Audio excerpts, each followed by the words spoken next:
বিপিএলের চট্টগ্রাম পর্ব শুরু হচ্ছে দুই তামিমের লড়াই দিয়ে। বৃহস্পতিবার দিনের প্রথম ম্যাচে তামিম ইকবালের ফরচুন বরিশাল লড়বে তানজিদ তামিমের ঢাকা ক্যাপিটালসের বিপক্ষে। চট্টগ্রামের জহুর আহমদ চৌধুরী স্টেডিয়ামে ম্যাচ শুরু হবে দুপুর 1টায়। জয়ের ব্যাপারে আশাবাদী দুই দলই।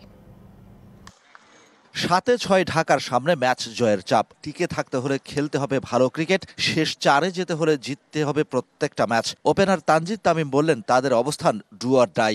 এটা অনেক ইম্পর্টেন্ট একটা খেলা ক্রিকেট হবে।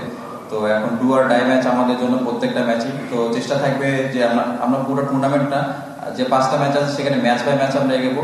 ঢাকা যখন দিতে যাচ্ছে মরণ কামড়, বরিশালের ডেরায় নেই তখন কাইল মায়ার্স, শাহিন শাহ আফ্রিদি। সেটাকে পাত্তা দিলেন না কোচ মিজানুর রহমান, বললেন ঢাকাকে মোকাবেলার জন্য ব্যাকআপ রেডি। যদিও দুইজন আমাদের চলে গেছেন তারা তাদের কাজে, বাট এখন পর্যন্ত আমাদের যেরকম স্কোয়াড আছে এবং আমাদের টিমে নতুন ফুলার জয়েন করেছে, সো এখনো পর্যন্ত আমরা ভালো একটা পজিশনে আছি। ঢাকার ক্যামিও মাস্টার সাব্বির রহমান, অভিজ্ঞ মোসাদ্দেকের সাথে ক্যাপ্টেন থিসারা পেরেরা। নিজেদের শেষ ম্যাচে রেকর্ড করে লিটন ফিরেছে ছন্দে, সেঞ্চুরি হাঁকিয়েছেন তানজিদ তামিম নিজেও। বরিশালের বিপক্ষে উইনিং ভাইব্রেশন নিয়েই মাঠে নামতে চান তানজিদ।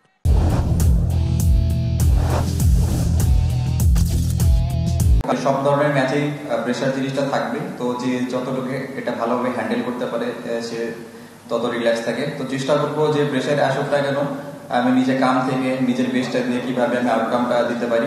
হোম গ্রাউন্ডে প্রেস্টিজিয়াস লড়াই বরিশাল ক্যাপ্টেন তামিম ইকবালের সামনে। হঠাৎ তেড়ে ফুড়ে শুরু করা ঢাকার জন্য নিজের ব্যাটে ধার বাড়াতে নেটে ঝড় তুললেন তামিম ইকবাল। বাকিটা ম্যাচেই হয়তো দেখাবেন বরিশাল অধিনায়ক। টানা 6 ম্যাচ হারের পর একাধিক রেকর্ড গড়ে জয়ের মুখ দেখেছে ঢাকা ক্যাপিটালস। পক্ষান্তরে 5 ম্যাচের 2টাতে হেরে 3টা জয় দেখেছে ফরচুন বরিশাল। সেই ফরচুন বরিশাল তামিম ইকবালের হোম গ্রাউন্ড সাগরিকায় ঢাকাকে হারিয়ে চট্টগ্রাম পর্বে করতে চায় শুভ সূচনা। Shahan Papon, DBC news, Chittagong.